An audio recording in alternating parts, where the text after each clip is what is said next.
नमस्कार, मेरा नाम है नितिन और आप देख रहे हैं अचीव एयरफोर्स चैनल। जैसा कि आप जानते हैं, हमने पिछली वीडियो में एयरफोर्स वाई ग्रुप के क्लास का अनाउंसमेंट किया था। जैसे मैंने बताया था कि हम कुछ सीरीज़ लाने वाले हैं, बहुत सारे क्लास लाने वाले हैं। जो हम क्लास करेंगे वो सारे जो हमने उसमें पूरे वाई ग्रुप का जो सिलेबस है उसको कवर करेंगे मार्च से पहले, क्योंकि मार्च में एग्ज़ाम होना है। तो हमने ये सब बताया था आपको पिछली वाली वीडियो में। अगर हो सके तो आप पिछली वाली वीडियो को जाके देख सकते हैं अगर आपने नहीं देखा है तो वैसे ही आज मैंने शुरुआती में इंग्लिश का एक चैप्टर लेके आया हूँ जिसका इसका टॉपिक है वर्ब। जैसे कि आप देख सकते हैं स्क्रीन पे, हम वर्ब आज पढ़ने वाले हैं। वर्ब बेसिक से स्टार्ट करेंगे, बेसिक से, ज़्यादा उतना टफ में नहीं जाएंगे, बेसिक से स्टार्ट करेंगे और धीरे धीरे आगे बढ़ेंगे। तो वही इंग्लिश का मैंने आज शुरू करते हैं, मतलब इंग्लिश का आज चैप्टर लिया है तो उसी से आज शुरू करते हैं। तो चलिए वीडियो कब शुरू करते हैं। हाँ, तो शुरू करते हैं वर्ब से। तो वर्ब ऐसा कुछ नहीं, हम वर्ब बेसिक पढ़ रहे हैं। तो वर्ब वैसे बहुत सारा इसका पार्ट है, बहुत सारा आगे और पढ़ना है, लेकिन अभी थोड़ा शुरुआती है, फर्स्ट क्लास है, तो मतलब धीरे धीरे बेसिक से थोड़ा हाई लेवल पे जाएंगे। मतलब एयरफोर्स लेवल, हाई लेवल नहीं, एयरफोर्स लेवल जहाँ तक पूछा जाता है उसी में वहीं तक जाएंगे। तो इसमें कुछ नहीं है। वर्ब क्या है, अब देखिए वर्ब क्या है। वर्ब क्या है, व्हाट इज़ वर्ब। ओके, पूछे व्हाट इज़ वर्ब। वर्ब होता है कर्ता, मतलब जो कर रहा होता है, जहाँ पे वर्क हो रहा होता है वही है वर्ब। जैसे आप देख सकते हैं, राम इट मैंगो। तो मैंगो यहाँ पे क्या हो गया, मैंगो तो राम, पहले राम से देखते हैं। पहले राम हो गया यहाँ पे सब्जेक्ट, मैंगो हो गया ऑब्जेक्ट। मैंगो हो गया ऑब्जेक्ट। देखिए, राम हो गया सब्जेक्ट, मैंगो हो गया ऑब्जेक्ट, और जो ईट है यहाँ पे, ईट वो हो गया एक वर्ब। तो subject plus verb plus object, ये मिल के एक सेंटेंस बनाता है। तो यहाँ पे जो ईट है वो हो गया वर्ब, क्योंकि यहाँ पे राम क्या कर रहा है, मैंगो खा रहा है। खाने का काम कौन कर रहा है, राम कर रहा है, राम सब्जेक्ट, लेकिन खा कौन रहा है, राम। तो खाना ही वहाँ पे वर्ब हो गया। खाना एक तरह से काम हो रहा है वहाँ पे। खाना अगर वो नहीं खाएगा तो काम ही नहीं होगा, तो खा रहा है तो वहाँ काम हो रहा है। तो वही है जो समझ गए होंगे कि वर्ब क्या होता है। वर्ब कुछ नहीं है, सिंपल एक वर्ब, एक मतलब सेंटेंस का एक जो डूइंग करवाता है, वर्ड को जो मतलब जो सेंटेंस मतलब जो सब्जेक्ट को जो डूइंग करवाता है, काम करवाता है, वही यहाँ पे वर्ब हो गया। अब आगे देख लेते हैं क्या है। अब वर्ब के दो पार्ट है, एक होता है हेल्पिंग वर्ब, एक होता है मेन वर्ब। हेल्पिंग वर्ब के भी दो पार्ट होते हैं और मेन वर्ब होता ही है। हेल्पिंग वर्ब के दो पार्ट होते हैं, उसके पहले बात कर लेते हैं। एक होता है मॉडल्स और एक होता है प्राइमरी ऑक्सिलरी वर्ब। ये हो गया, दो तरह के वर्ब होते हैं, दो तरह। जैसे हो गया, एक हेल्पिंग हो गया, एक मेन वर्ब हो गया, एक मॉडल्स हो गया और एक ऑक्सिलरी वर्ब हो गया। तो आज की जो क्लास है उसमें हम सिर्फ हेल्पिंग वर्ब का एक मॉडल्स के बारे में बात करेंगे। तो वैसे तो थोड़ा लंबा है, मतलब सारा चैप्टर लंबा है, तो एक ही वीडियो में कवर नहीं हो पाएगा।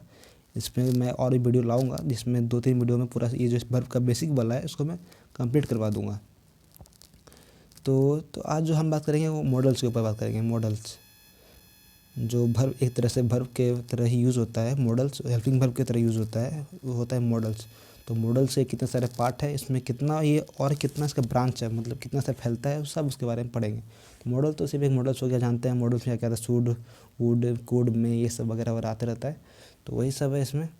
तो आज सिर्फ मॉडल्स के ऊपर पढ़ेंगे, और ये जो प्राइमरी ऑक्सिलरी वर्ब है और ये मेन वर्ब है इसके बाद में पढ़ेंगे। तो चलिए आइए शुरू करते हैं।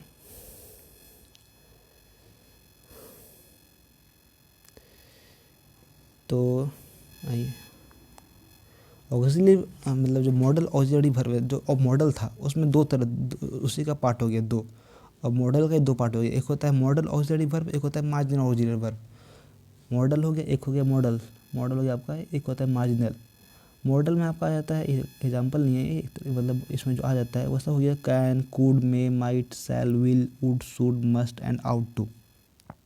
ये सब आउट टू, ये सब आ जाता है मॉडल में आता है, ये सब आपको पता ही होगा, बेसिक है, ये सब पता ही होगा। और जो मार्जिनल होता है, मार्जिनल में बहुत लोग पता नहीं होता है मार्जिनल में क्या क्या आता है। मार्जिनल में आता है आपका यूज टू हम मार्जिनल में ऐसे एडजेक्टिव भी यूज़ करते हैं, ऐसे हेल्पिंग वर्ब यूज़ करते हैं उसको, वही। और जो नीड है वो और जो डेयर है वो हम ऐसे मेन वर्ब भी यूज़ कर सकते हैं। तो हम आइए तो पहले थोड़ा एग्जांपल देख लेते हैं क्या क्या उसका एग्जांपल दिया गया, कैसे कैसे यूज़ होता है। कैसे यूज होता है, जैसे पहले मॉडल देते हैं, मॉडल ऑक्सिलरी का। पहले मॉडल ऑक्सिलरी भर कर देते हैं। तो इसमें पहला वाला देख लेते हैं, she can run fast. She can run fast. यहाँ पे देखो, यहाँ पे क्या हो रहा है, सी तो ये अपना हो गया सब्जेक्ट, ऑब्जेक्ट हो गया अपना, मतलब जो फास्ट जो काम हो रहा है ऑब्जेक्ट हो गया। और यहाँ पे जो वर्ब है वो क्या है, वर्ब तो दो वर्ब हो गया, एक कैन भी हो रहा है और एक रन भी हो रहा है। तो यहाँ पे जो रन है वो तो हो गया मेन वर्ब, आपका मेन वर्ब हो गया। लेकिन जो कैन है वो एक तरह से, कैन हो गया एक तरह से आपका मॉडल, वो भी एक वर्ब है लेकिन वो हेल्पिंग वर्ब है। तो हेल्पिंग वर्ब हमेशा क्या बोलते हैं, मेन वर्ब के साथ ही आता है। ठीक है, ये बात याद रखना, ये पॉइंट बना के रख लो कि जो मॉडल है वो हमेशा मेन वर्ब के साथ ही आएगा। अब दूसरा देख लेते हैं, you should study English. You should, एक मिनट रुक जाओ, ये sorry, you should study English. तो यहाँ पे वही है, यहाँ पे फिर से आ गया आपका शुड आ गया, और स्टडी तो है ही मेन वर्ब, काम करना है, मतलब स्टडी पढ़ रहा है वो, तो पढ़ना ही तो वहाँ पे मतलब एक तरह से काम हो रहा है, पढ़ रहा है, इंग्लिश को पढ़ रहा है तो इंग्लिश वहाँ पे काम हो रहा है। शुड शुड एक तरह से पढ़ना चाहिए, यू शुड स्टडी इंग्लिश, तुम्हें इंग्लिश पढ़ना चाहिए। अब यहाँ पे चाहिए है, ये जो शुड है वो ऐसे हेल्पिंग वर्ब यूज़र है, शुड मॉडल। तो जो हमने पढ़ा था कि ऐसे हेल्पिंग वर्ब यूज़र है, तो यहाँ पे मॉडल हमारा शुड जो है वो ऐसे मॉडल यूज़ हो रहा है। नेक्स्ट देख लेते हैं, आई विल डू दिस, मैं ये करूँगा। तो विल हो गया अपना, विल ऐसे मॉडल वहाँ पे यूज़ हो रहा है, ये भी एक तरह से काम का करवा रहा है, ये भी काम करवा रहा है। विल जो है ये काम ही करवा रहा है, और डू जो है वो तो हमारा जो मेन वर्ब है, वो तो ऐसे मेन वो यूज़ हो ही रहा है। तो यहाँ वही है कि हमारा कि मॉडल ऑक्सिलरी वर्ब ऐसे यूज़ होता है। आपको कुछ एग्जांपल देख लेते हैं उसका, मार्जिनल का। मार्जिनल देख लेते हैं। मार्जिनल में जो देखो, पहले तो मार्जिनल में मैं आपको शुरुआत में बताया था कि ये जो यूज़ टू है, यूज़ टू जो यूज़ टू है ऐसे एडजेक्टिव यूज़ होगा, ऐसे में मेन वर्ब यूज़ नहीं होगा, ये ऐसे एडजेक्टिव यूज़ होगा। जैसे एग्जांपल देख लेते हैं, I am use to sleeping at night, sorry I am use to sleeping late at night, मैं रात में देर से सोया करता हूँ। तो यहाँ पे करता हूँ, सोया करता हूँ, यहाँ पे मतलब क्या यूज़ टू कैसे यूज़ हो रहा है, एडजेक्टिव, ऐसे एडजेक्टिव यूज़ हो रहा है। यूज़ टू यहाँ पे वर्ब की तरह, मतलब क्या बोलते हैं, वर्ब की तरह होता है, एक तो हेल्पिंग वर्ब तो है ही, लेकिन यहाँ पे जो सेंटेंस में ऐसे एडजेक्टिव यूज़ हो रहा है। और ये जो अपना एम है वो तो हेल्पिंग वर्ब है ही, जो अपना एम है, सॉरी, ये जो अपना एम है वो हेल्पिंग वर्ब तो है ही। तो वही हो गया। अब नेक्स्ट देख लेते हैं इसी का पार्ट। नेक्स्ट में क्या है, नेक्स्ट में है आई नीड यू। तो मार्जिनल में ही नीड और डेयर भी आ रहा था, नीड और डेयर, ये तो इसका नहीं है, ये हटा देते हैं, ये नहीं है इसका। मार्जिनल में नीड और डेयर भी आता है। तो नीड और डेयर का कैसे कैसे यूज़ होता है वो देख लेता है ये। आई नीड यू, मैं तुम्हें, मुझे तुम चाहिए, आई नीड यू। तो यहाँ पे नीड क्या हो रहा है, यहाँ पे नीड उसका ज़रूरत है, यहाँ पे उसका वो ज़रूरत है, ज़रूरत का काम क्या कर रहा है वो, ऐसे वहाँ पे जो नीड है वो ऐसे मेन वर्ब यूज़ हो रहा है, इसमें मेन वर्ब यूज़ हो रहा है। अब जैसे यहाँ पे देख लो, अब एक और सेंटेंस आ जाता है, I need not come tomorrow, I need not come tomorrow. यहाँ पे क्या नीड जो है कैसे यूज़ हो रहा है, यहाँ पे ऐसे हेल्पिंग वर्ब यूज़ हो रहा है। हेल्पिंग वर्ब क्यों यूज़ हो रहा है, हेल्पिंग वर्ब क्यों यूज़ हो रहा है यहाँ पे, क्योंकि यहाँ पे जो हमारा कम है वो इन्फिनिटिव है, हमारा जो कम है वो इन्फिनिटिव। इन्फिनिटिव क्या होता है कि जो कम के साथ अगर ऐसा होता है कि you need to come tomorrow, यहाँ अगर यहाँ पे टू लगा रहता, जो डायरेक्ट, सॉरी मैं गलत बोल दिया, यहाँ पे जो कम है वो एक्चुअली डायरेक्ट इन्फिनिटिव है। अगर टू लगा देता तो इन्फिनिटिव हो जाता, इन्फिनिटिव हो जाता तो इन्फिनिटिव के साथ हमेशा जो वर्ब है वो ऐसे हेल्पिंग वर्ब यूज़ होगा। अगर इन्फिनिटिव नहीं लगा होगा तो ऐसे मेन वर्ब यूज़ होगा। तो एक और एक अच्छा सा एग्जांपल और देख लेते हैं डेयर के साथ। डेयर मतलब होता है, तो पता ही होगा डेयर मतलब क्या होता है। डेयर मतलब किसी को करने के लिए डेयर होता है, मतलब डेयर जैसे अब जानते भी हो, खेलने भी होंगे टू डेयर, तो डेयर मतलब करना पड़ता है, तो वहाँ पे काम हो रहा है। तो डेयर ये एक तरह से वो वही डेयर यहाँ पे यूज़, वो जैसे सी जैसे होता है हाउ डेयर यू, तुमने कैसे किया, तुम्हारा कैसे हुआ, तुम्हारी हिम्मत कैसे हुआ, हाउ डेयर यू। तो डेयर मतलब तुम कैसे कर सकते हो, वही है डेयर मतलब। तो यहाँ पे जो सॉरी एक मिनट रुक जाओ, अरे यार क्या हो रहा है। तो वही है,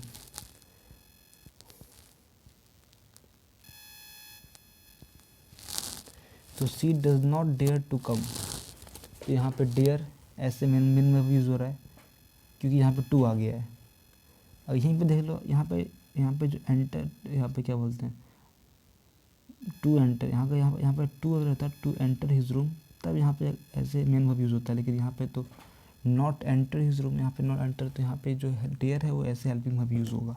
समझ गए आप? अगर कोई दिक्कत होगा तो आप कमेंट में आप पूछ सकते हैं। यहाँ पे कुछ भी आपको प्रॉब्लम अगर समझ में नहीं आ रहा हो तो आप कमेंट में पूछ सकते हैं मेरे को, अच्छी तरह आपको और भी अच्छी तरह एक्सप्लेन कर सकता हूँ मैं। ये अगर फिर भी अगर इतना भी नहीं आ रहा है आपको तो मैं और अच्छी तरह समझाऊँगा आपको आगे। अब देख लेते हैं इसका पार्ट। ये तो हो गया अपना मार्जिनल और हो गया मॉडल हो गया ऑक्सिलरी हो गया, मतलब मॉडल ऑक्सिलरी वर्ब हो गया और मार्जिनल ऑक्सिलरी वर्ब दोनों पढ़ लिए। अब आगे इसके आगे पढ़ते हैं कि मतलब जो उसका रूल्स क्या है, ऑक्सिलरी वर्ब जो दोनों है मॉडल्स और ये मार्जिनल, उसका रूल्स क्या है, क्या क्या उसमें रूल्स है वो देख लेते हैं। देखिए इसमें जो है, इसमें 3 रूल है, 1 2 3। यहाँ जैसे लिखा हुआ है कि modal auxiliary verb are not used as a main verb. तो मॉडल जो है जैसे जो मॉडल है वो कभी भी as a main verb use नहीं होगा। यहाँ पे लिखा ही है, देखिए modal auxiliary verb are not use as a main verb, they are only used as a helping verb. वो हमेशा हेल्पिंग वर्ब की तरह यूज़ होगा। जो मॉडल है हेल्पिंग, जैसे कैन हो गया, सॉरी जैसे कैन हो गया, शूड हो गया, ये ऐसे हेल्पिंग वर्ब यूज़ होगा, ऐसे हेल्पिंग वर्ब यूज़ होगा। कभी वो मेन वर्ब ऐसे मेन वर्ब यूज़ नहीं होगा मॉडल। लेकिन जो मार्जिनल है वो एज ए मेन वर्ब भी यूज़ हो सकता है। जैसे मैंने पीछे कुछ एग्जांपल किए थे तो मैंने आपको बताया था कि वहाँ पे जो क्या बोलते हैं उसको, जो मॉडल है मार्जिनल है वो ऐसे मेन वर्ब भी यूज़ हो सकता है, वैसे हेल्पिंग वर्ब भी यूज़, दोनों यूज़ हो सकता है, ऐसे हेल्पिंग वर्ब और ऐसे मेन वर्ब। अब देख लेते हैं और नेक्स्ट रूल क्या है इसका। नेक्स्ट रूल क्या है, modal auxiliary verb are not used in V1 V2 V3। मतलब किसी भी, मतलब जो मॉडल ऑक्सिलरी वर्ब है वो कभी भी ING फॉर्म में नहीं होगा, या फिर कोई भी मतलब किसी भी मतलब V1 V2 किसी भी फॉर्म में नहीं होगा, और कोई भी ES उसमें फॉर्म नहीं लगेगा। सिंपल, और वो क्या बोलते हैं, वो सब्जेक्ट के, और वो कभी भी सब्जेक्ट पर्सन नंबर और पर्सन के अकॉर्डिंग चेंज नहीं होगा। लिखा हुआ है there form do not change with the subject person number. कभी जितना कुछ भी, चाहे वो 100 हो कि मतलब कुछ कितना भी नंबर है, फिर कोई और पर्सन हो, यू ही सी आई हुई, कुछ भी हो, उसके अकॉर्डिंग कभी चेंज नहीं होगा। वो जो है वही रहेगा, जो मॉडल ऑक्सिलरी वर्ब है वही रहेगा। जो कैन है तो कैन ही रहेगा, और शूड है तो शूड ही रहेगा। अगर ऐसा कभी यहाँ पे दे दिया सी कैन हेल्प देम, यहाँ देम आ गया तो देम तो बहुत सारा हो गया, तो देम के साथ थोड़ी, यहाँ पे थोड़ी ना कैन चेंज हो जाएगा, तो कैन वही कैन ही रहेगा। यहाँ पे ये रूल याद कर लीजिए, इन रूल अपने आप, और हो सके तो अपना कॉपी पे सब लिख लीजिए, नहीं तो ऐसे भी आप देख सकते हैं, तो ऐसे देख के आप जान सकते हैं, तो वो ठीक है। लेकिन जो रूल है, एक बार इस सब अगर आप कॉपी लिख लेंगे तो याद रहेगा, तो आपको आसानी रहेगी इसका क्वेश्चन आते हैं वो करने में। और एक और यहाँ पे है, एक और रूल है, आउट और यूज्ड के साथ हमेशा 2+B1 यूज़ होगा। मतलब जो वर्ब का फर्स्ट फॉर्म यूज़ होगा।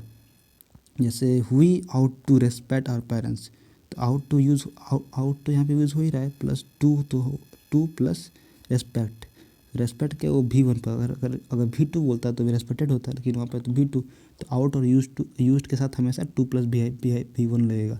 तो ये हो गया।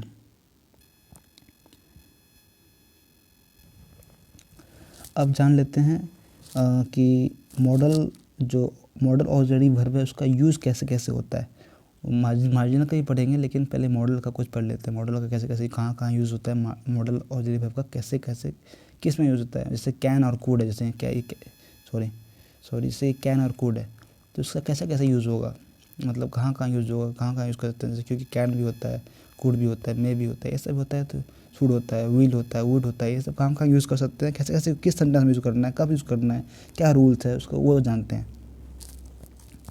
तो पहले कैन पढ़ लेते हैं। कैन डिनोट्स पावर, एबिलिटी और कैपेसिटी। मतलब वही है कि कैन की क्षमता, किसी की क्षमता, किसी के पावर, किसी की कैपेसिटी, कितना कर सकता है वो, क्या है उससे, क्या एबिलिटी है, उसमें कर सकता है नहीं कर सकता है, पावर क्या है, उसे डिपेंड करता है। और कुड है तो वही उसका पास्ट फॉर्म का, जैसे वो पास्ट में क्या कर, पास्ट में क्या कैपेसिटी था, क्या पावर था, क्या एबिलिटी था। वही जैसे एक एग्जांपल देख लीजिए यहाँ पे, he can lift a box, ये एक डब्बा को उठा सकता है। He could not come yesterday, ये वो मतलब वो परसों नहीं आ पाया, वो परसों नहीं आ पाया, तो नहीं आ पाया, वो पास्ट में नहीं आ पाया तो कुड हो जाएगा वहाँ पे, पास्ट टाइम चले जाएगा। तो अब आइए अब नेक्स्ट देख लेते हैं इसी का और rules. Can is also use for taking giving permission, मतलब जब आप परमिशन ले रहे हो, किसी को परमिशन दे रहे हो, तो वहाँ पे कैन का यूज़ कर सकते हैं, कैन का यूज़ करते हैं। यहाँ पे लिखा हुआ है, जैसे एक मिनट रुक जाइए यार, ये क्या होता है, जब भी आप किसी को परमिशन दे रहे हो या फिर ले रहे हो परमिशन, तो वहाँ पे कैन का यूज़ होता है। तो अब जैसे आप बोल सकते हो you can go now, you can come now, ऐसे बोल सकते हैं, तो वहाँ पे कैन का यूज़ होता है वहाँ पे टेकिंग अगेन परमिशन में। और एक और होता है theoretical possibilities, can denotes theoretical, जो पॉसिबल होने वाला, पॉसिबल चीज़, मतलब कि जो मतलब एक जो हो सकता है। जैसे every one can make mistake, गलती सभी से हो सकती है, तो ये बात जो है वो पॉसिबल है कि हो सकती है, हाँ हो ही सकती है पॉसिबल, तो वहाँ पे भी कैन लगता है, वहाँ पे भी कैन का यूज़ करेंगे, ये इसका रूल है दोस्तों। अब चौथा रूल है कि could is use to show remote possibility, जो बहुत ही मतलब थोड़ा मतलब पॉसिबिलिटी चांसेस होने की चांसेस बहुत पास मतलब है, हो सकता है ये फिर मतलब, तो वही वहाँ पे भी आप कुड का यूज़ कर सकते हैं, कुड का। तो there could be a bomb under your seat, मतलब हो सकता है तुम्हारे सीट के नीचे बम हो, ये सब वगैरह।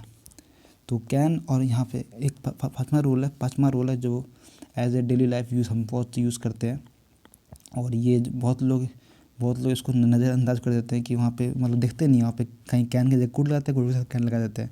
तो एक ये रूल बहुत इंपॉर्टेंट है, रूल 5 दे सकते हैं आप। जैसे can shows friendly request, can जो है फ्रेंडली रिक्वेस्ट दिखाता है, और जो कुड है वो दिखाता है फॉर्मल रिक्वेस्ट। जैसे कि अगर आप किसी से पूछ रहे हैं, दोस्त से पूछ रहे हैं कि आपका दोस्त है कोई, तो उससे आप पूछ सकते हैं can I take you scooter, मैं तुम्हारा स्कूटर ले सकता हूँ, तो कैन वहाँ लगेगा। लेकिन अब किसी फॉर्मल, किसी अपने से बड़े, या फिर वहाँ पे मतलब कोई अपना, वहाँ पे आप रेस्पेक्ट दिखा रहे हैं और उससे रिक्वेस्ट कर रहे हैं, किसी बड़े से रिक्वेस्ट कर रहे हैं, तो वहाँ पे आप लिखेंगे, वहाँ पे आप बोलेंगे could I talk to Mister Shukla. मैं वहाँ पे आप वो लगा रहे हैं एक तरह से, क्योंकि वो आपसे बड़ा है, आपसे बात करेगा भी, नहीं भी कर सकता है बात, है ना, वो बड़ा है आपसे। तो आप आज तो दोस्त को बोलेंगे तो वो तो आप कैसे आप उससे ले लोगे, लेकिन जो बड़ा है वो आपको देगा तभी आप ले पाओगे। तो वहाँ पे आप कुड का यूज़ करेंगे, could I talk to Mister Shukla. तो ये अब नेक्स्ट रूल और देख लेते हैं यहाँ पे क्या है। हाँ, एक और चीज़ यहाँ देख लेते हैं कि बोथ एबल टू और कुड कैन का मतलब होता है कैपेसिटी होता है। तो बोथ है वो एबल टू और कुड कैन का जो मतलब होता है वो कैपेसिटी होता है। तो एक साथ का दोनों यूज़ नहीं होगा, एक साथ दोनों का यूज़ नहीं होगा। जैसे यहाँ पे जैसे ये दिया हुआ sentence, I can not be able to come tomorrow, यहाँ पे कैन नॉट भी दे दिया, एबल टू भी दे दिया। तो ये क्या होता है, यहाँ पे ज़्यादा हो गया, ज़रूरत ज़्यादा हो गया, कोई एक दो, या फिर एबल टू दे दो, फिर या फिर कैन नॉट दे दो, कोई एक ही दो, क्योंकि दोनों देने से सेंटेंस गलत हो जाएगा, सेंटेंस गलत हो जाएगा, तो ज़्यादा हो जाएगा और उसमें कुछ नहीं उतना। जैसे यहाँ पे एग्जांपल दिया हुआ है, I can not come tomorrow, तो simple I can not come tomorrow. अगर यहाँ पे आई जैसे देगा I can not able to come tomorrow, तो वहाँ पे ज़्यादा हो जाएगा। एबल टू क्या है, एबल टू मतलब वही है, कैन नॉट का मतलब भी वही है। और यहाँ पे जैसे दिया हुआ I will not able to come, यहाँ पे कैन नॉट नहीं लगाया, यहाँ पे एबल टू लगा दिया है। तो सिंपल ये सेंटेंस है, ये सेंटेंस गलत है और कुछ नहीं है इसमें। चलिए अब आगे बढ़ जाते हैं। तो आइए अब पढ़ लेते हैं मे, माइट और मस्ट का कहाँ यूज़ होता है और कैसे कैसे उसमें क्या क्या रूल्स है। तो उसमें कैसे क्या रूल्स है, कैसे कैसे उसको यूज़ करना है, वो पढ़ लेते हैं। ये रहा मे, माइट और मस्ट का। तो इसका पहला रूल है कि मे जो है वो पॉसिबिलिटी दिखाता है, मतलब वो चीज़ हो भी सकता है या फिर नहीं भी हो सकता है, मतलब चांसेस मतलब ना ही कम चांसेस है ना ही ज़्यादा चांसेस है, मतलब हो भी सकता है नहीं हो सकता। जैसे it may rain tonight, मतलब आज रात बारिश होगी, मे होगी, मतलब हो भी सकती है नहीं भी हो सकती है, वहाँ पे पॉसिबिलिटीज़ है। तो वहाँ पे तो मे का यूज़ ऐसे पॉसिबिलिटी दिखाता है, तो उसका मे का यूज़ ऐसे ही होगा। और दूसरा रूल यहाँ पे आ जाता है, मे एक्सप्रेसेस विलिंगनेस और इज एन ऑप्टेटिव सेंटेंस, मतलब मे जो है वो एक इच्छा दिखाता है, इच्छा मतलब जैसे। और यहाँ पे कोई सेंटेंस होता है जिसमें जैसे मे यू लिव लॉन्ग, मतलब वहाँ पे आपको वो दे रहा है कि आशीर्वाद दे रहा है, एक तरह से आशीर्वाद दे रहा है आपको, या आपको इच्छा दिखा रहा है, फिर आशीर्वाद दिखा रहा है कि may you live long, may you may God bless you. ऐसे बहुत सारे सेंटेंस जो होता है उसमें मतलब आपको वो एक तरह से ऑप्टेटिव सेंटेंस है, तो वहाँ पे भी मे का यूज़ ही होगा। और एक और देख लेते हैं, एक और मतलब रूल 3 देख लेते हैं हम क्या है। रूल 3 में है कि we use may in subordinate clause if principal clause in present tense and subordinate clause start with that, so that in order that and the subordinate clause denotes a purpose. तो इसमें क्या है ना कि ये जो मे है, ये क्लॉज में जब यूज़ होता है तो उसमें जो सबऑर्डिनेट क्लॉज होता है वो प्रिंसिपल क्लॉज है वो प्रेजेंट टेंस में होना चाहिए, और जो सबऑर्डिनेट क्लॉज है वो डैट से होना चाहिए स्टार्ट, या फिर सो डैट से होना चाहिए, फिर इन ऑर्डर डैट से। अगर इससे स्टार्ट हो रहा है और वो उसका जो प्रिंसिपल क्लॉज है वो प्रेजेंट टेंस में है, तो वहाँ पे मे यूज़ होगा। जैसे एग्जांपल देख लेते हैं, वी ईट सो डैट, तो सो डैट यहाँ पे यूज़ हो रहा है, तो यहाँ पे सो डैट यूज़ हो रहा है, तो यहाँ पे मे लगेगा, मे लग सकता है, मे लगेगा क्योंकि प्रेजेंट टेंस में भी है। ठीक है, अब आगे देख लेते हैं, आगे क्या है। आगे रूल 4 में दिया हुआ है, माइट शोज लेस पॉसिबिलिटीज़, और मे एक्सप्रेसेस पॉसिबिलिटीज़ नाइदर लो नॉर हाई। तो वही मैं आपको बोला था कि जो माइट है वो बहुत ही कम, मतलब एकदम ना के बराबर दिखाता है चांसेस, मतलब जो पॉसिबिलिटीज़ होता है वो ना के बराबर होती है। और जो मे जो है, मे का जैसे माइट हो गया और ये मे हो गया, मे का जो पॉसिबिलिटीज़ है वो ना ही कम है ना ही ज़्यादा है, मतलब बीच में है। जैसे एग्जाम्पल देख के समझते हैं। He might pass the exam but seeing his intelligence I do not have much hope, मतलब उसका जो एग्ज़ाम में पास होने का चांस है वो बहुत कम है, मतलब बहुत कम, मतलब ना कि उसको लग ही रहा है कि मतलब वो पास, मतलब बहुत कम चांस है, क्योंकि उसका जो इंटेलिजेंस है उसने देख लिया है, मतलब उसको ज़्यादा होप भी नहीं है कि वो पास हो पाएगा, तो बहुत कम चांसेस है, तो वहाँ पे माइट लगा दिया उसने। और इट में रेन टू नाइट, तो रात में बारिश होगा कि नहीं होगा पता थोड़ी है उसको, तो वहीं पे वही है कि वहाँ पे मे लगा दिया, तो वो पता ही नहीं है रात में होगा कि, बहुत कम चांसेस हो भी सकता है नहीं हो सकता है, मतलब कोई एकदम पूरा परफेक्ट उसको पता नहीं है, तो यहाँ पे मे लगा दिया तो वहाँ मे लगेगा। तो अब आगे बढ़ जाते हैं। अब जो एक और है कि मस्ट, एक आता है मस्ट का यूज़ कहाँ का होता है। मस्ट का यूज़ होता है जब ग्रेटर पॉसिबिलिटी दिखाना हो, मतलब बहुत ज़्यादा पॉसिबिलिटीज़ ज़्यादा हो, पॉसिबिलिटीज़ जैसे माइट कहाँ था, माइट का लेस पॉसिबिलिटीज़ था, वैसे ही मस्ट का वहाँ पे कैसे यूज़ हो रहा है, ग्रेटर मतलब वहाँ ज़्यादा पॉसिबिलिटीज़ है। जैसे अगर इसी माइट को यहाँ यूज़ करते हैं तो इसी मस्ट को यहाँ यूज़ करते हैं, तो ऐसे होगा, he must pass the exam but he seeing his intelligence, उसका इंटेलिजेंस को देखते हुए मुझे लग रहा है कि वो मतलब पास हो जाएगा, पूरा मतलब 90% चांसेस है पास हो जाएगा, कि वहाँ पे मतलब मस्ट मतलब आपका बहुत ज़्यादा चांसेस है, और जो माइट है वो कम से कम चांसेस है, वही है। और जो अब आगे देख लेते हैं आगे क्या है। और जैसे सॉरी एक और देख लेते हैं, इसका एग्जांपल क्या है मस्ट का। He stays in 5 star hotel and travel by air, he must be rich, तो वो 5 स्टार होटल में रहता है और ट्रेवल मतलब बाय एयर ट्रेवल करता है, तो हो सकता है ये रिच हो, मतलब चांसेस है ज़्यादा चांसेस है कि वो रिच है, क्योंकि जो रिच होगा वही ना ट्रेवल करेगा, 5 स्टार होटल में रहेगा और बाय एयर ट्रेवल करेगा, क्योंकि जो गरीब लोग कहाँ से करेगा, गरीब लोग ट्रेन ही कर लेता है, वही बहुत है। तो अब और देख लेते हैं रूल 6 देख लेते हैं, रूल 6 में क्या है। तो when may shows respect, when may shows respect request it is always use as interrogative form, जब मे ऐसे रेस्पेक्ट या फिर रिक्वेस्ट यूज़ हो रहा हो वो भी इंट्रोगेटिव सेंटेंस में, तो वहाँ मे लगता है। जैसे देखे होंगे कि क्लासरूम में जब हम या फिर बाथरूम जा रहे होते हैं या फिर कहीं जा रहे होते हैं तो हम मैम से पूछते हैं मे आई गो टू टॉयलेट, तो वहाँ पे हम क्वेश्चन पूछ रहे हैं मैम से, मतलब क्वेश्चन लगा रहा है, वहाँ पे इंट्रोगेटिव सेंटेंस हो रहा है, तो वहाँ पे क्या होगा, तो वहाँ पे मे यूज़ होगा। अगर आप वहाँ पे एबिलिटी दिखा रहे हैं कि मैं जाऊँगा ही, तो वहाँ पे कैन यूज़ होगा। तो आप क्यों पूछ नहीं रहे हैं? अगर क्वेश्चन नहीं लग रहा है, क्वेश्चन मार्क नहीं लग रहा है, तो वहाँ पे कैन यूज़ होगा। क्वेश्चन अगर लग रहा है, क्वेश्चन मार्क लग रहा है, वो इंट्रोगेटिव सेंटेंस बन रहा है, तो वहाँ पे मे यूज़ होगा। वही है, सिंपल है और कुछ नहीं है इसमें, कुछ ज़्यादा वो नहीं है। तो सिंपल, अगर इंट्रोगेटिव फॉर्म में हो तो मे लगेगा, इंट्रोगेटिव फॉर्म में नहीं है तो कैन लगेगा और कुड लगेगा। अब आगे बढ़ जाते हैं, आगे देखते हैं इसमें क्या है। आगे इसका लास्ट रूल पढ़ लेते हैं कि पॉसिबली और likely is never used with में। और जो पॉसिबली और लाइकली जो वर्ड है, ये जो वर्ड है पॉसिबली और लाइकली, कभी भी मे के साथ यूज़ नहीं होगा।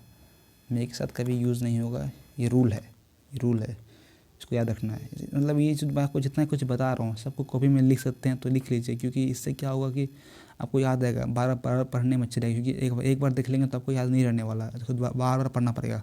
तो इससे अच्छा है कि आप इसको सबको कॉपी में लिख लीजिए और इसको बार पढ़िएगा। बार पढ़ने से क्या होगा, तो आपको याद रहेगा, क्योंकि एक बार में याद रखना मुश्किल है। आप आज पढ़ेंगे कल भूल जाएंगे। अगर डेली अगर थोड़ा थोड़ा रिवाइज करते रहेंगे तो आपको याद हो जाएगा, अच्छी तरह हो जाएगा। और सेंटेंस अगर क्वेश्चन सॉल्व करेंगे तो आपको सॉल्व करने में ईजी होगा, उतना परेशानी नहीं होगा। तो यही है कि आप जैसे हमें पढ़े थे कि पॉसिबली और लाइकली मे के साथ यूज़ नहीं होगा। जब जहाँ मे होता है वहाँ पॉसिबली का यूज़ नहीं होगा। जैसे ही मे पॉसिबली कम टुमारो, तो आप मे लगा रहे हैं तो पॉसिबली मत लगाइए। तो ही मे पॉसिबली कम टुमारो तो गलत सेंटेंस है, सेंटेंस बहुत ज़्यादा हो गया। सिंपल आप लगाते ही मे कम टुमारो या फिर he will possibly come tomorrow, क्योंकि दोनों सेम ही है, मे और पॉसिबली दोनों सेम ही है। तो दोनों साथ में लगा देंगे क्या फ़ायदा, एक ही मतलब एक सेंटेंस गलत हो जाएगा। तो एक ही लगाइए, या फिर मे लगा दीजिए या फिर पॉसिबली लगा दीजिए। तो यही है। तो आज यही रखते हैं। बाकी आगे जो है और भी पढ़ना है, जैसे सेल विल कहाँ लगाते हैं, उसका क्या रूल है, वुड कहाँ लगाते हैं, और बाकी जितना भी उसका जो should, ought to, must, use to, कहाँ, डेयर, नीड, सब कहाँ लगाते हैं, वो तो मार्जिनल में आ जाएगा। लेकिन जो ये सब है वो सब पढ़ना है। तो आगे जो इसका वीडियो नेक्स्ट क्लास में लाऊंगा, और जो आगे जो वीडियो आएगा वो रागा से सेक्शन का आएगा। रागा सेक्शन कोई भी ला सकता हूँ, या फिर जीएस ला सकता हूँ, या फिर जीके ला सकता हूँ, या फिर करंट अफेयर ला सकता हूँ। तो वीडियो को लाइक कर दीजिएगा और चैनल को सब्सक्राइब कर दीजिएगा। और बाकी कुछ भी दिक्कत हो, कुछ भी प्रॉब्लम हो तो कमेंट में आप पूछ सकते हैं। मैं आपको ज़रूर से ज़रूर आपका हेल्प करूँगा और आपको